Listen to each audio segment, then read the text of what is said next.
RRB अप्रतिम वैज्ञानिक है जिसका वैज्ञानिक दृष्टिकोण जमीन पर नहीं दिखता है, लेकिन वो वैज्ञानिक है।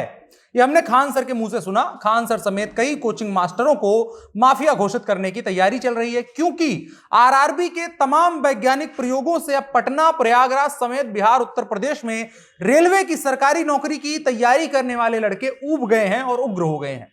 और वो एक रिजल्ट बेस्ड प्रोटेस्ट कर रहे हैं। जहां एक और पूरा देश गणतंत्र दिवस का जश्न मना रहा है, वहां पर बिहार में गण और तंत्र एक दूसरे से सवाल पूछ रहे हैं। और यह सवाल अब उग्र हो गया है, जिसमें ट्रेनों तक में आग लगाई गई है और पुलिस वालों ने उनके ऊपर लाठीचार्ज कर दिया है। और रेल मंत्री कह रहे हैं कि संपत्ति आपकी है, इसे जला क्यों रहे हैं? तो प्रोटेस्ट करने वाले छात्र कह रहे हैं कि जब संपत्ति हमारी है, हम जला रहे हैं, तो आप हमारे ऊपर लाठीचार्ज क्यों कर रहे हैं? यह सवाल आपको हास्यास्पद लग सकता है, लेकिन यूपी बिहार के हम लोग ऐसे ही सवाल जवाब करना पसंद करते हैं। खैर, आरआरबी की एनटीपीसी परीक्षा में धांधली का आरोप और ग्रुप डी की भर्ती में तानाशाही रवैये के खिलाफ बीते 3 दिनों से लड़के बाकायदा उग्र हो गए हैं। खबरें आ रही हैं कि गया में चलती ट्रेन पर पत्थरबाजी हुई है, यार्ड में खड़ी पैसेंजर ट्रेन को आग के हवाले कर दिया गया है, पुलिस ने लाठीचार्ज किया है। इसके अलावा भी बीते 3 दिनों में अलग अलग शहरों तक आरआरबी तक संदेश पहुंचाने के लिए रेलवे विभाग की ट्रेनों पर इंक वाली पेन की जगह उन चीजों का इस्तेमाल करके एक संदेश लिखा गया है, और वो एसी कमरे में बैठे अधिकारियों तक पुरजोर पहुंच भी रहा है।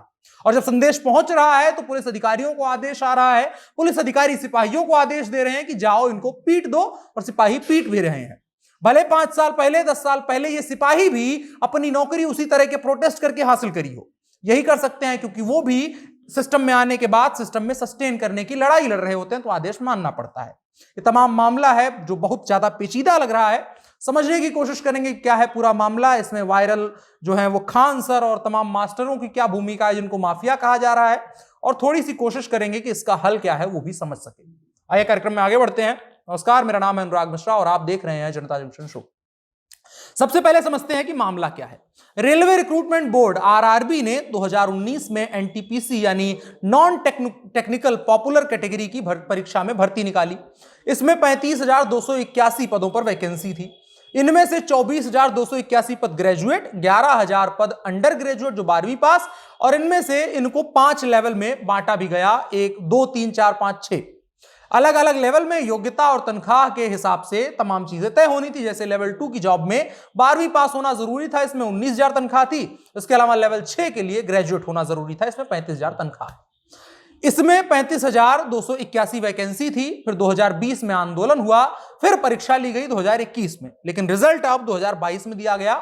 14 जनवरी की रात 8 बजे रेलवे एनटीपीसी परीक्षा का रिजल्ट आया। अब यहां रुकिए, ये पहला मामला है। दूसरा मामला है ग्रुप डी का मामला। इसकी बड़ी तैयारी होती है मध्यम वर्गीय लड़कों की, मतलब ऐसा होता है कि भाई यहां नौकरी लग गई तो अगली साल ब्याह होना तय है, इसलिए। लेकिन रेलवे नहीं चाह रही है कि इनका ब्याह हो जाए, कुछ ऐसी मंशा होगी। तो हुआ यह कि रेलवे भर्ती बोर्ड ने सोमवार को नोटिस जारी करके ऐलान यह किया कि ग्रुप डी भर्ती परीक्षा में सीबीटी 2 की भी परीक्षा हो जाएगी। लड़के बहुत चक्का रह गए कि भाई हम तो मेडिकल की तैयारी करने जा रहे थे, अब यहां नया शिगुफा आ गया कि सीबीटी 1 में पास होने वाले अभ्यर्थियों को सीबीटी 2 भी देना होगा। सीबीटी 2 के बाद पीटीई और मेडिकल होगा, जो सीबीटी 1 के वक्त हो जाना चाहिए था। हालांकि रेलवे ने 2019 में जारी ग्रुप डी जो लेवल 1 का नोटिफिकेशन था, उसमें साफ साफ लिखा था जो सीबीटी है, कंप्यूटर बेस्ड टेस्ट, वो सिंगल स्टेज में करवाना है या फिर मल्टी स्टेज में, यह तय करने का अधिकार रेलवे प्रशासन के पास रहेगा। बिल्कुल उसी तरह जिस तरह से आप कोई भी ऐप इस्तेमाल करते हैं तो उसके टर्म एंड कंडीशन लिखे गए रहते हैं, वो इतने कठिन और अजीब से लिखे गए रहते हैं कि आपको समझ में नहीं आता है। अगर सरल भाषा में समझना चाहें कि आप एक जगह खाना खाने जाएं, 500 का आपसे टोकन ले लिया जाए कि भाई आपको 500 देना होगा, टोकन मिलेगा, आप अंदर जाइए खाना खाइए। अब खाने के समय एक कतरा रोटी मिलेगी या पूरी थाली, इसका सर्वाधिकार होटल के पास सुरक्षित रहेगा। सो रेलवे ने अपने बोनस का प्रयोग करते हुए बालकों के साथ कॉमेडी कर दी, और अब बालक लोग कह रहे हैं कि are you comedy me.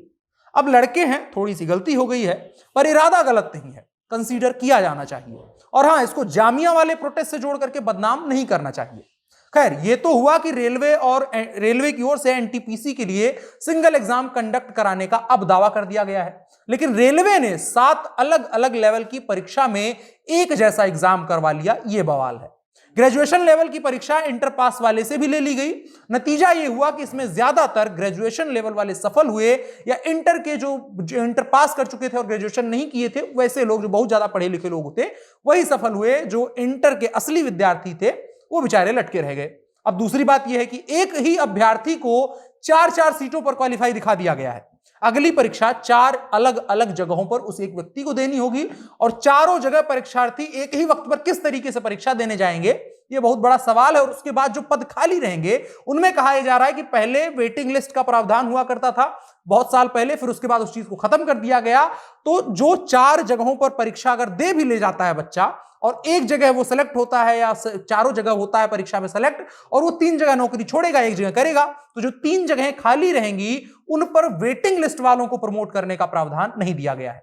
Group D अभ्यर्थियों का कहना है इसके बाद कि भर्ती निकलने के 3 साल बाद परीक्षा आयोजित की जा रही है, और अब CBT 2 भी होगा तो नियुक्ति मिलने में बहुत ज्यादा समय लग जाएगा। अब CBT 2 कराया जाना गलत है।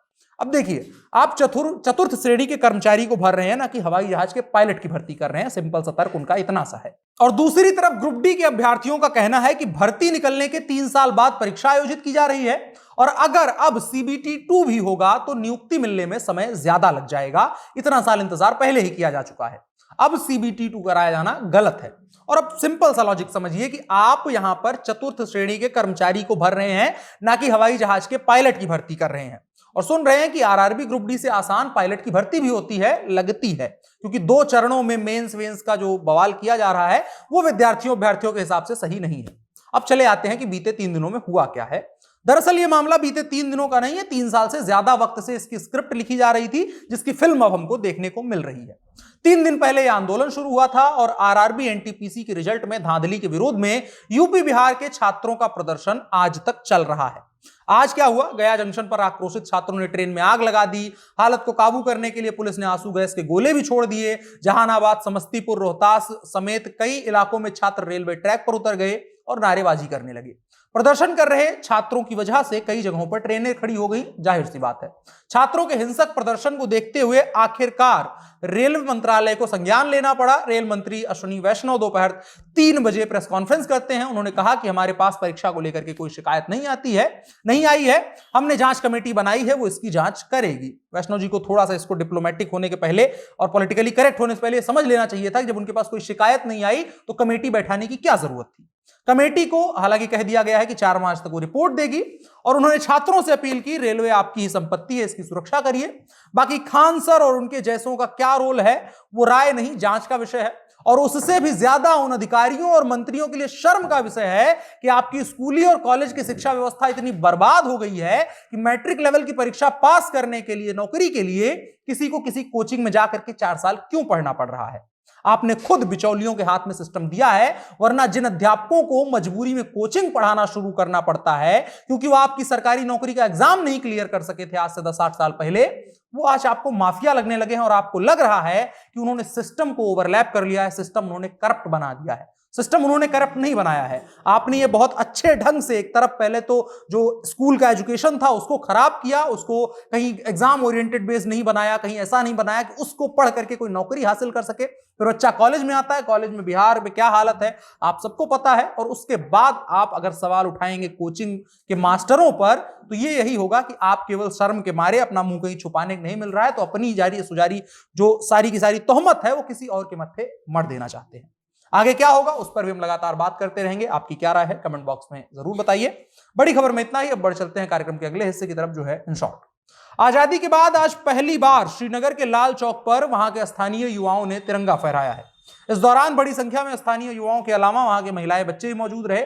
कुछ समय पहले तक आतंकियों की धमकी के कारण लाल चौक पर तिरंगा फहराने के लिए वहां के लोग आगे नहीं आते थे, लेकिन अनुच्छेद 370 हटने और आतंकियों के लगातार खात्मे के कारण स्थानीय युवा आगे आए और उन्होंने भारत माता की जय समेत तमाम नारे लगाते हुए लाल चौक पर बने घंटा घर के टॉप पर तिरंगा फहराया है। इसके अलावा एक खबर उत्तर प्रदेश से, सपा संरक्षक मुलायम सिंह यादव ने कहा है कि सभी लोग मिलकर के समाजवादी पार्टी की सरकार बनाएं। समाजवादी सरकार आप सभी को समस्त सुविधाएं देगी और समस्याओं का समाधान करेगी। उन्होंने कहा कि नौजवानों में बहुत जोश और उत्साह है, हम सभी को देश की रक्षा और आत्मसम्मान के लिए हर त्याग के लिए तैयार होना चाहिए। उन्होंने कहा कि सभी लोग जो हमारे ऊपर विश्वास करते हैं, हम उनके विश्वास को बनाए रखेंगे। वो पार्टी कार्यालय में गणतंत्र दिवस समारोह को संबोधित कर रहे थे। इसके अलावा एक और खबर उत्तर प्रदेश से। प्रयागराज में रेलवे की NTPC non technical popular category भर्ती परीक्षा के परिणाम में गड़बड़ी का आरोप लगाते हुए अभ्यर्थियों ने कल जमकर हंगामा काटा था। छोटा बघाड़ा में जुलूस निकालने के साथ प्रयागराज स्टेशन पर ट्रेन भी रोक दी। पुलिस ने उनके साथ लाठीचार्ज किया। फिर परीक्षार्थियों की तरफ से उनके ऊपर पथराव किया गया। फिर पुलिस वालों की तरफ से उन पर पथराव किया गया। पुलिस ने जब घेराबंदी की तो वो एक लॉज में घुस गए, जहां पुलिस वालों ने दरवाजा तोड़कर उनकी पिटाई की। इनमें कई छात्रों को चोटें पहुंची हैं और दर्जनों छात्र हिरासत में भी लिए गए हैं। इसके अलावा एक और खबर उत्तर प्रदेश से। कोविड महामारी के मद्देनजर सरकारी कार्यालयों में 50% की उपस्थिति की रोस्टर व्यवस्था लागू रहेगी उत्तर प्रदेश में, लेकिन दिव्यांग और गर्भवती महिला कार्मिक घर से ही कार्य करेंगे। आवश्यकता होने पर उन्हें ऑफिस बुलाया जा सकेगा। उत्तर प्रदेश के अपर मुख्य सचिव कार्मिक देवेश चतुर्वेदी ने बुधवार को फोन पर बताया कि रोस्टर व्यवस्था समाप्त नहीं की गई है। रोस्टर यानी जो सर्कुलेट किया जाता है, उसमें दिव्यांगों और गर्भवती महिलाओं को रोस्टर से छूट दी गई है। समूह ख, ग व घ के कार्मिकों के लिए रोस्टर व्यवस्था वैसे ही लागू रहेगी। उल्लेखनीय है कि मंगलवार को जारी आदेश में गर्भवती महिलाओं और दिव्यांग कर्मचारियों को घर से छूट दिए जाने और शेष व्यवस्था पूर्ण रूप से लागू होने का उल्लेख किए जाने के बाद भ्रम की स्थिति बनी रही। उसके बाद अपर मुख्य सचिव ने आज यानी बुधवार को से स्पष्ट कर दिया। आज के इन शॉर्ट्स में इतना ही। अब बढ़ चलते हैं कार्यक्रम के अगले हिस्से की तरफ, जो है आज का कानून। सुप्रीम कोर्ट ने शराब के नशे में वाहन चलाने पर दोषी पाए जाने के बाद एक कर्मचारी की सेवा से बर्खास्तगी मामले से निपटने के दौरान कहा कि केवल इसलिए कि कोई बड़ी दुर्घटना नहीं हुई है, शराब पीकर गाड़ी चलाने के दुराचार के लिए उदारता नहीं दिखाई जा सकती है। कोर्ट ने कहा कि शराब के नशे में वाहन चलाना न केवल कदाचार है बल्कि अपराध भी है। सुप्रीम कोर्ट ने कहा कि किसी को भी शराब के नशे में वाहन चलाने की अनुमति नहीं दी जा सकती है। न्यायमूर्ति एम.आर. शाह और न्यायमूर्ति बी.वी. नगरत्ना की खंडपीठ ने इलाहाबाद उच्च न्यायालय के फैसले के खिलाफ एक कर्मचारी के द्वारा दायर एक सिविल अपील में यह टिप्पणी की है। दरअसल अनुशासनात्मक प्राधिकरण द्वारा उसकी बर्खास्तगी का आदेश दिया गया था। इसके खिलाफ उसने इलाहाबाद उच्च न्यायालय में याचिका दायर की। हाईकोर्ट ने प्राधिकरण के फैसले को रद्द करने से इनकार कर दिया गया था। यह देखते हुए कि यह तथ्य कि वह शराब के नशे में ट्रक को चला रहा था स्थापित और साबित हो गया है। बेंच ने पाया कि शराब के नशे में प्रांतीय सशस्त्र कांस्टेबलरी पीएसी कर्मियों को ले जा रहे ट्रक को चलाना, नशे में चलाना एक बहुत ही गंभीर कदाचार है और इस तरह की अनुशासनहीनता बर्दाश्त नहीं की जा सकती है, और वो भी एक अनुशासित सेना में। बेंच ने कहा कि केवल इसलिए कि कोई बड़ा नुकसान नहीं हुआ है और यह एक छोटी सी दुर्घटना थी, यह नरमी दिखाने का आधार नहीं हो सकती है। आप पूरी रिपोर्ट जो है वो कोर्ट की वेबसाइट पर जाकर के पढ़ सकते हैं, जहां उनकी प्रेस रिलीज होती है। आज के कानून के हिस्से में इतना ही। अब बढ़ चलते हैं कार्यक्रम के आखिरी हिस्से की तरफ, जो है नसीहत। आज गणतंत्र दिवस है। किसी महान व्यक्ति का कोई विचार नहीं बोलेंगे, बस एक अपील करना चाहते हैं कि संविधान शक्तियां प्रदान कर सकता है, रास्ता दिखा सकता है, चलना आपको पड़ेगा। कोई गलत कर रहा होगा तो उसे चलवाना भी आपको पड़ेगा। इस ख्याल को दिल में चिपका लीजिए। बाकी आज के लिए इतना ही। मौज करिए और इस कार्यक्रम को साझा करिए। मेरा नाम अनुराग मिश्रा है और आप जनता जंक्शन देख रहे हैं। शुक्रिया।